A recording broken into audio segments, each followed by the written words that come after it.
वृंदावन का एक साधु अयोध्या की गलियों में बड़े प्रेम से राधे कृष्ण जपते हुए जा रहा था। तभी अयोध्या का एक साधु वहां से गुजरा। उसने यह सुनते ही कहा, अरे भाई, जपना ही है तो सीताराम जपो, ये टेढ़े का नाम क्यों जपते हो? वृंदावन वाला साधु यह सुनकर भड़क गया और बोला, जरा जुबान संभाल कर बात करो। हमारी जबान पान खिलाती है तो लात भी खिलाती है। मेरे इष्ट को टेढ़ा कैसे कह दिया? अयोध्या वाला साधु बोला, इसमें गलत क्या है? तुम्हारे कन्हैया का नाम ही टेढ़ा, कृष्ण उनका धाम टेढ़ा, वृंदावन। और वृंदावन वाला साधु बीच में बोल पड़ा, चलो मान लिया नाम और धाम टेढ़ा है, पर उनका काम भी टेढ़ा है, ये तुम कैसे कह रहे हो?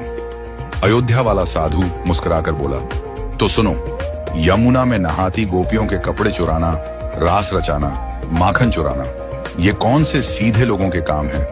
और सच बताऊं, आज तक मैंने उन्हें कभी सीधे खड़े नहीं देखा। यह सुनकर वृंदावन के साधु को बड़ी बेइज्जती महसूस हुई।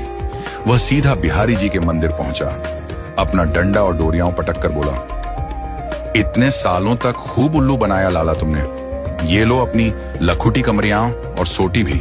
अब हम तो चले अयोध्या, राम जी की शरण में। बिहारी जी मंद मंद मुस्कुराते हुए उसके पीछे पीछे आए, उसकी बांह पकड़कर बोले, अरे भाई, लगता है किसी ने तुझे गलत भड़का दिया है, पर अगर जाना है तो तेरी मर्जी। बस इतना तो बता दे कि राम जी सीधे और मैं टेढ़ा क्यों?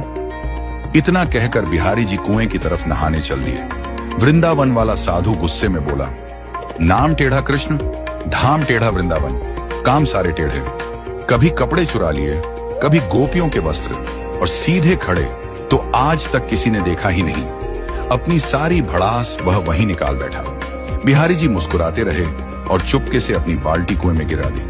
फिर बोले, अच्छा तू जा, लेकिन जरा मदद तो कर, सरिया ला कर दे ताकि मैं अपनी बाल्टी निकाल लूं। साधु सरिया ले आया। श्री कृष्ण ने उससे बाल्टी निकालने की कोशिश की, पर सफल न हो सके। साधु हंसकर बोला, अरे इतनी अकड़ नहीं है क्या? सीधे सरिये से भला बाल्टी कैसे निकलेगी? जरा सरिये को टेढ़ा कर फिर देख, एक बार में बाल्टी निकल आएगी। बिहारी जी मुस्कुराकर बोले, देखा, जब सीधेपन से एक छोटे से कुएं से एक छोटी सी बाल्टी नहीं निकल पा रही, तो सोच, इतने बड़े भवसागर से तुम्हें कैसे पार लगाऊंगा? आज का इंसान तो पापों के इस गहरे सागर में डूबा है, और उसे निकाल पाना मेरे जैसे टेढ़े के ही बस की बात है। यह सुनकर साधु की आंखें भर आईं, उसके भीतर का भ्रम टूट गया। वह गदगद होकर बिहारी जी के चरणों में गिर पड़ा और आंसुओं से भीगा स्वर में जपने लगा, राधे कृष्ण, राधे कृष्ण।